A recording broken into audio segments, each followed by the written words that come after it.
have been in that hospital for nearly 2 weeks. How did this start for you?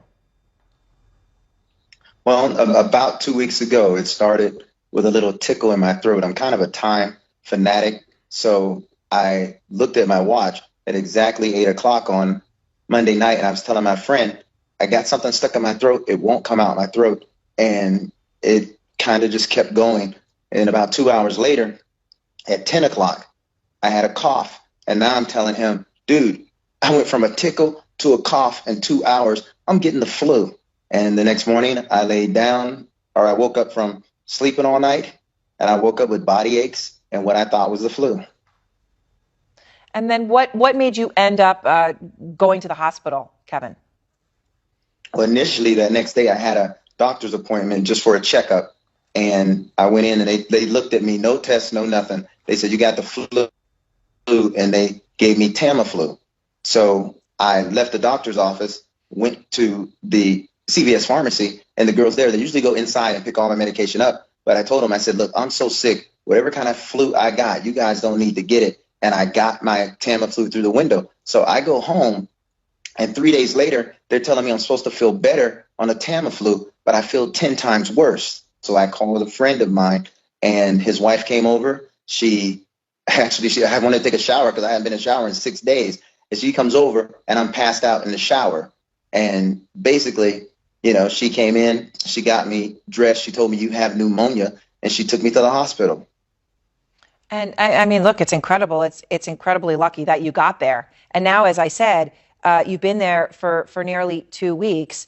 And what are doctors telling you about where you are now? Just to make it clear, you're now looking at 2 weeks plus the 5+ days that you're talking about. I mean, this has been a very, very long period of time that you've had this and been in incredibly difficult straits. So what are they telling you now?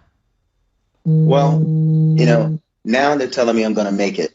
But to be quite frank with you, several doctors told me for 4 days when I first got here, you don't have the coronavirus, but we have to test you and we have to treat you like you have it.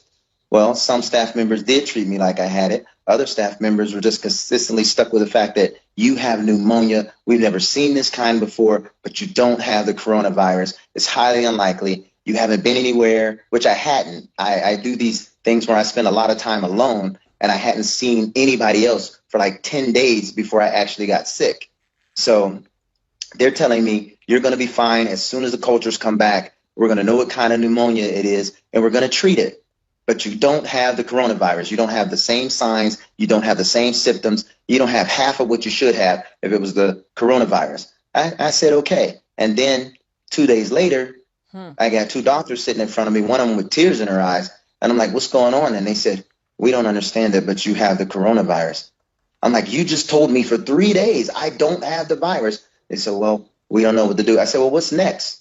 And they basically said, pray.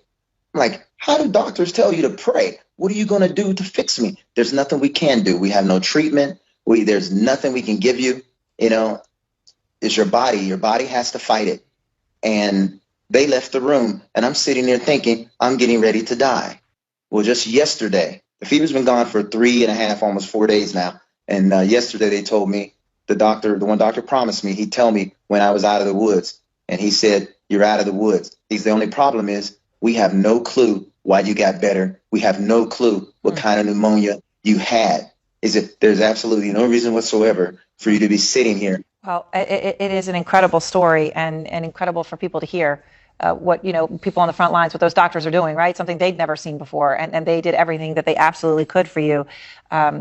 Kevin, what do you say and look, let's be honest, many people are following what the government says now, right? You see empty roads, you see empty subways, you see it across the country, but we don't see it everywhere, right? I don't know if you've seen the pictures. I'll show them again to people. Spring breakers crowding the shores in Florida. Many of those beaches still open.